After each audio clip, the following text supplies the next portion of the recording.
C'est l'événement musical de la semaine, la sortie lundi du 3e album de Mika. Mika, 29 ans, il fait déjà partie des plus gros vendeurs de disques à travers la planète. 10 millions d'albums écoulés en seulement 6 ans et des tubes qui ont fait le tour du monde. Mika était de passage à Paris en début de semaine. Il a rencontré Sandrine Quétier. Dans un grand hôtel, ça s'est très très bien passé. Il a parlé de tout, sans tabou, avec sincérité. Il nous raconte maintenant 5 jours qui ont marqué sa vie, ses bonheurs, ses tourments, les petits secrets de Mika. Le portrait est signé Olivia Fabrès. Il est sympa, Mika. Il est adorable. Mardi dernier, c'est dans ce grand hôtel de l'avenue Montaigne à Paris que Mika a donné rendez-vous à Sandrine Quétier. Comment ça va, Mika? Très bien, merci. Très bien. Alors, on est ensemble avec vous aujourd'hui pour parler de votre nouvel album, The Origin of Love. Un album dont le titre Celebrate nous a fait danser tout l'été.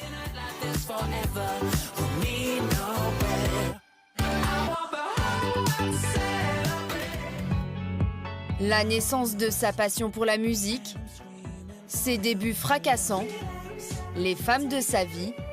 À seulement 29 ans, tout semble réussir au chanteur anglo-libanais. Il nous raconte aujourd'hui 5 jours qui ont marqué sa vie. Je vais me balader sur l'avenue. 23 février 2007, Mika a 23 ans. Pour cette émission de télévision, il joue le premier morceau qu'il a appris au piano. Je te dis n'importe quoi, j'avais envie de te parler pour t'apprivoiser. Oh, Champs-Élysées. Oh, Champs-Élysées. C'était vos débuts en France, hein? La première émission sur la télé, avec Nagui. Il y a tout ce que vous voulez aux Champs-Élysées. Voilà, bah, merci. Je me souviens absolument de chaque seconde de ce moment. C'était la première émission télé que j'avais fait en France. Presque personne ne me connaissait dans la salle. Et ils ont tous commencé à chanter avec moi. Ça m'a chauffé le cœur, ça m'a donné un sentiment électrique. Enfant dyslexique, Mika ne trouve pas sa place à l'école auprès des enfants de son âge.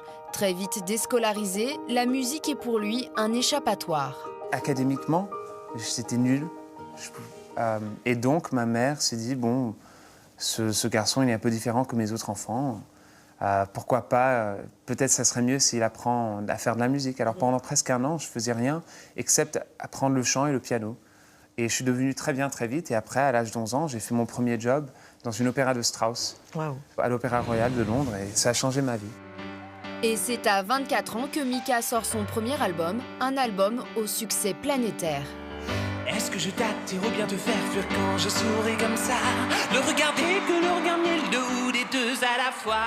Devant les 55 000 personnes du Parc des Princes, il reprend l'un de ses plus grands tubes, Grace Kelly, pour l'occasion en français. Je m'en épouse de Grace Kelly.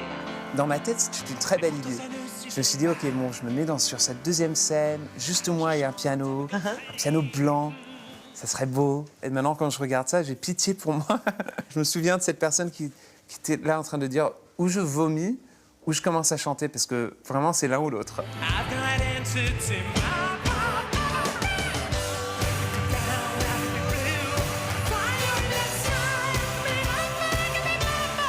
Le premier album de Mika s'écoule à plus de 6 millions d'exemplaires à travers le monde, un succès fulgurant que le chanteur vit avec sa famille. On a eu l'occasion de découvrir notamment votre maman et vos sœurs dans un très très joli reportage. Et les femmes, il y a trop de femmes dans ma famille. Je pense que vous vous souvenez de ce reportage. Un grand enfant qui rêve au milieu de ses jouets et qui n'a pas vraiment coupé le cordon. 10 avril 2010, Mika accueille les caméras de télévision dans les coulisses de sa tournée. On y découvre son univers, à la fois enfantin et féminin. C'est ma mère et ma soeur en train de faire le stuffing pour mon Toy Boy.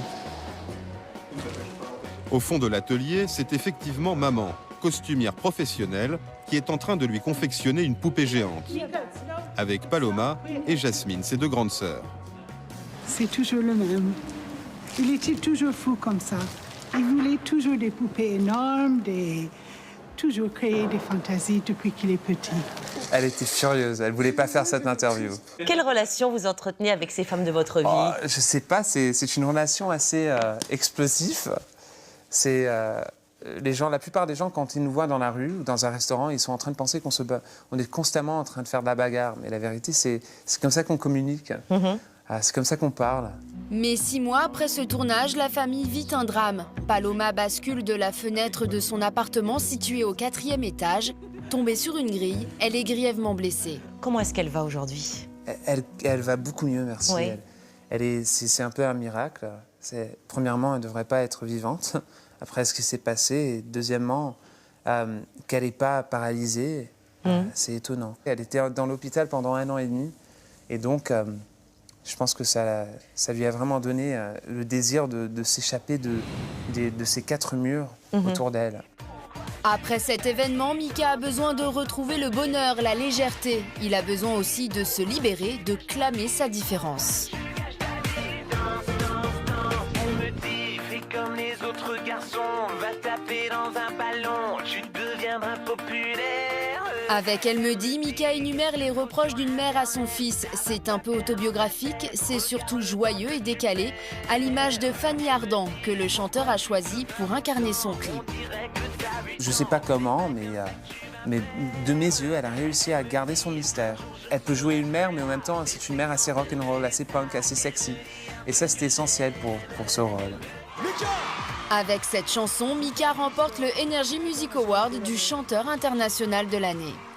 Il y a seulement une personne à remercier et c'est mes fans. Merci à vous, je suis là à cause de vous et grâce à vous. 1 an après Elle me dit, Mika continue sa libération. Il sort aujourd'hui un album sur l'amour et lève le voile sur sa vie privée.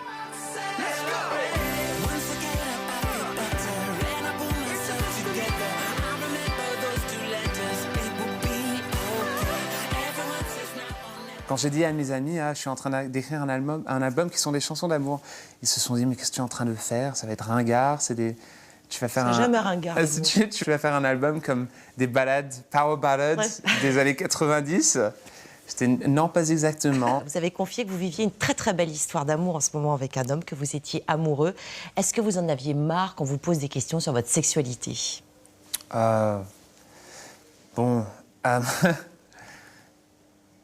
Dans un sens, oui, mais dans un autre sens, ça m'est égal.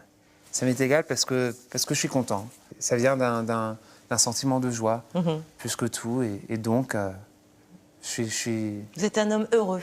Je suis heureux, mais en même temps, je réalise que dire quelque chose comme ça, c'est important. Et j'ai toujours été honnête dans ma musique et dans ma vie.